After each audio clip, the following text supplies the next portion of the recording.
മുഖ്യമന്ത്രിയുടെയും വ്യവസായ മന്ത്രിയുടെയും അവകാശവാദങ്ങളുടെ മുനയൊടിച്ചിട്ടുള്ളത് അദ്ദേഹത്തിൻ്റെ കീഴിൽ പ്രവർത്തിക്കുന്ന ചീഫ് സെക്രട്ടറിയും സെക്രട്ടറിമാരുമാണ്. കേരളത്തിൽ സ്റ്റാർട്ടപ്പിലും ഈസ് ഓഫ് ഡൂയിങ്ങിലും പുറകിലാണെന്നാണ് ചീഫ് സെക്രട്ടറിയുടെ നേതൃത്വത്തിൽ നടത്തിയ ചർച്ചയിൽ ഉരുത്തിരിഞ്ഞ് വന്നിട്ടുള്ള അഭിപ്രായം. അപ്പോൾ ആദ്യം ഞങ്ങളെ തിരുത്താൻ വരുന്നതിന് പകരം സ്വന്തം ചീഫ് സെക്രട്ടറിയോട് ആദ്യം മുഖ്യമന്ത്രി ചോദിക്കുക ഈ രംഗത്ത് എത്രമാത്രം മുന്നോട്ട് പോകാൻ കഴിഞ്ഞിട്ടുണ്ട്. ഇവിടെ കുറേ കൊട്ട കണക്കുകൾ ഉണ്ടാക്കി PR വർക്കിൻ്റെ ഭാഗമായി ഊതി വീർപ്പിച്ച കണക്കുകളാണ് മുഖ്യമന്ത്രിയും വ്യവസായ മന്ത്രിയും അവതരിപ്പിച്ചിട്ടുള്ളത്. അത് പൊള്ളയാണ് എന്ന് ഞങ്ങൾ സഭയ്ക്കകത്തും പുറത്തും സൂചിപ്പിച്ചിട്ടുണ്ട്.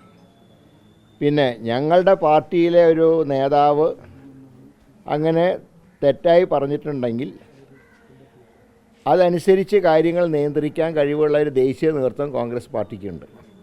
അതുകൊണ്ട് തന്നെ ഇക്കാര്യത്തിൽ പിണറായി വിജയനോ ഗോവിന്ദൻ മാഷോ ഞങ്ങളെ ഉപദേശിക്കാൻ വരേണ്ട കാര്യമില്ല. ഞങ്ങൾ പറഞ്ഞ കാര്യങ്ങൾ ജനം അംഗീകരിക്കുന്നു എന്നുള്ളതിൻ്റെ തെളിവാണ് കഴിഞ്ഞ ലോക്സഭാ തെരഞ്ഞെടുപ്പും കേരള നിയമസഭയിലേക്ക് നടന്ന ഉപതെരഞ്ഞെടുപ്പുകളും ഇപ്പോൾ പഞ്ചായത്തിൽ നടക്കുന്ന ഉപതെരഞ്ഞെടുപ്പും ഒക്കെ നൽകുന്ന സൂചന കേരളത്തിൽ പ്രതിപക്ഷം പറയുന്നതാണ് ശരി എന്നുള്ളത് ജനങ്ങൾ അംഗീകരിച്ചിട്ടുണ്ട്. അതിൽ കൂടുതൽ സർട്ടിഫിക്കറ്റ് ഞങ്ങൾക്ക് ആവശ്യമില്ല.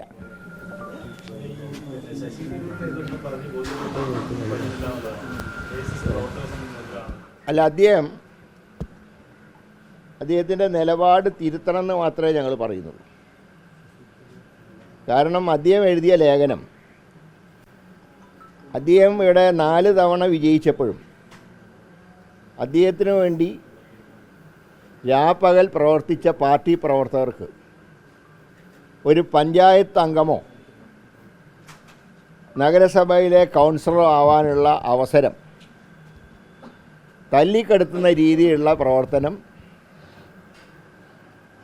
ശ്രീ ശശി തരൂരിനെ പോലുള്ളൊരു സീനിയർ നേതാവിൽ നിന്ന് ഉണ്ടാവരുതെന്നാണ് പാർട്ടിക്ക് അദ്ദേഹത്തിനോട് അഭ്യർത്ഥിക്കാം.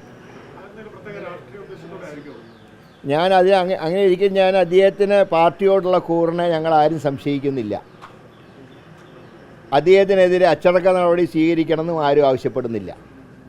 അദ്ദേഹം സ്വയം തിരുത്തിക്കൊണ്ട് പാർട്ടിയുടെ നിലപാടിന് അനുസരിച്ച് പ്രവർത്തിക്കുന്നതാണ് ഞാൻ പ്രതീക്ഷിക്കുന്നത്.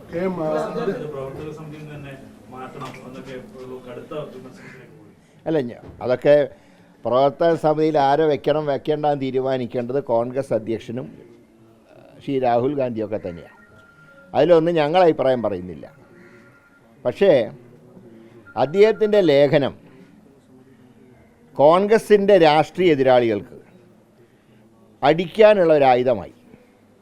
ഇപ്പോൾ 2 ദിവസമായിട്ട് LDFനൊരു സന്തോഷം, ഇത്രയും നാൾ അവർ വളരെയധികം പ്രതിരോധത്തിൽ നിൽക്കുകയായിരുന്നു. പക്ഷേ ഈ ലേഖനം അവർക്കൊരു എന്താ പറയുക, കൂരിരുട്ടിൽ ഒരു ചെറിയ ടോർച്ച് ലൈറ്റിൻ്റെ ഇമ്പാക്റ്റ് അവർക്ക് ഉണ്ടായിട്ടുണ്ട്. അത് ഞങ്ങൾ നിഷേധിക്കുന്നില്ല. പക്ഷേ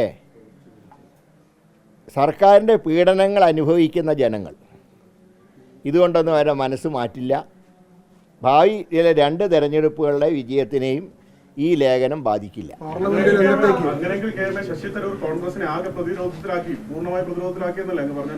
അല്ല, അദ്ദേഹത്തിൻ്റെ ലേഖനം പ്രതിരോധത്തിലാക്കി എന്നുള്ളൊരു യാഥാർത്ഥ്യമല്ലേ. അതിനെന്തിനാ മൂടി വെച്ചിട്ട് എന്താ കാര്യം? ഞാൻ പറഞ്ഞല്ലോ,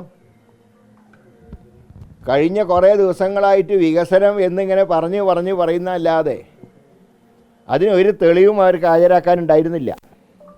ഇപ്പോൾ തരൂരിൻ്റെ ലേഖനം എന്ന് പറയാനുള്ള ഒരവസരം ഉണ്ടാക്കി കൊടുത്തു. അതാണ് ഈ ലേഖനത്തിൻ്റെ ഒരു ദോഷവശം എന്ന് പറയുന്നത്.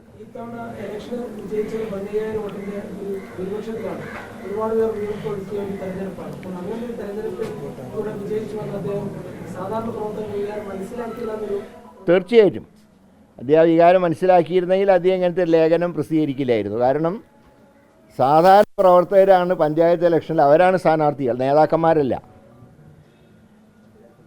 ഞാനുൾപ്പെടെയുള്ള സ്ഥാനാർത്ഥികൾക്ക് വേണ്ടി രാപ്പകൽ അധ്വാനിക്കുന്ന പ്രവർത്തകർ, അവർക്കൊരു ചാൻസ് കിട്ടുമ്പോൾ അത് തല്ലിക്കെടുത്താൻ പാടില്ല. ഞാൻ ഉൾപ്പെടെയുള്ളവർക്ക് ആ നിയമം ബാധക. പിന്നെ ഇതൊക്കെ കണ്ട് പ്രയാസം അനുഭവിക്കുന്ന ഒരുപാട് സാധാരണക്കാരായിട്ടുള്ള പാർട്ടി പ്രവർത്തകരുണ്ട്. അതുകൊണ്ട് അവരുടെ വികാരങ്ങളെ മാനിക്കാൻ ഞാൻ ഉൾപ്പെടെയുള്ള നേതാക്കന്മാർക്ക് ബാധ്യതയുണ്ട്. അത് നിർവഹിക്കണം. അതിൽ ഞങ്ങൾക്ക് പാളിച്ച പറ്റുമ്പോൾ പാർട്ടി നേതൃത്വം ഞങ്ങളെ തിരുത്തും. ഇവിടെയും ദേശീയ നേതൃത്വം പറഞ്ഞിട്ടുള്ളത് ഞാൻ മനസ്സിലാക്കുന്നത് തരൂരിൻ്റെ ഈ നയം തിരുത്തണമെന്ന് ഹൈക്കമാൻഡ് ഒരു പക്ഷേ നിർദ്ദേശം കൊടുത്തിരിക്കാം. ഏതായാലും അദ്ദേഹം നിലപാട് തിരുത്തി പാർട്ടി ലൈനോടൊപ്പം നിൽക്കും എന്നാണ് ഞാൻ പ്രതീക്ഷിക്കുന്നത്.